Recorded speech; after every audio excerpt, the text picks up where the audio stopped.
perfection. It's funny just saying the word, I can feel such a tenderness in my heart around this issue. It actually makes me a little emotional. Perfection is really a symptom of unworthiness and shame and insecurity, and it tells us that we have to strive or prove in order to receive love, and frankly, it's a lie. Like so many women, I had a youth that taught me messages of unworthiness and not good enough, and it became deeply rooted in who I am, my identity, my self-worth. All of that was really tied up in a need to prove and strive. And I can distinctly remember the day that I had this revelation that God was telling me that He wanted to free me of that. And I was on vacation, and you sneak off sometimes to try to have some private moments alone with God. And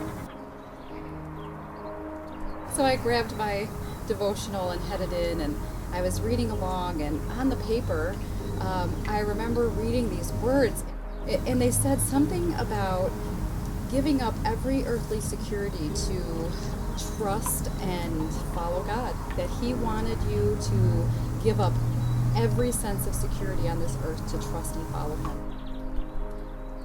What they were saying was that I was going to have to let go of perfection and proving and striving and just trust God and love Him and believe that that was enough. He wanted to free me of the chasing and the striving, because it really just left me worn out and exhausted in my own self-sufficiency, and I really was exhausted in it.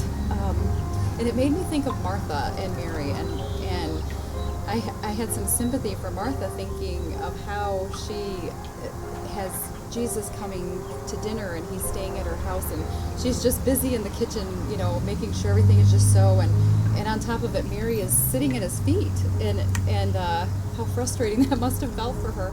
And that would have just put me over the edge. So I had a little bit of sympathy for Martha from coming from my overachieving days, but in reality, Jesus' answer to that was that Mary had made the better choice. And it was because Martha was setting a standard for herself, an even higher standard for herself than Jesus was setting for her. And He really just wanted her heart and her attention. And He just wants our heart and our attention. So Mary's heart, faith, and attention were solely on Jesus. And He is perfection in us.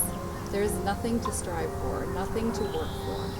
And it makes me think of Matthew chapter 6, verse 28, where it says, "Consider the lilies of the valley and how they grow. They do not labor or spin." So as I'm sitting here in this garden and I'm noticing the variety of flowers and the variety of beauty, I realize that they did not strive to grow or to bloom or to be beautiful. They are that because they're rooted in Jesus.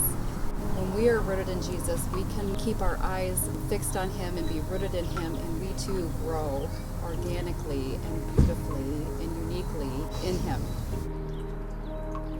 So let's together keep our eyes fixed on Jesus, be rooted in Him, and let's learn to lead, and let's lead to love.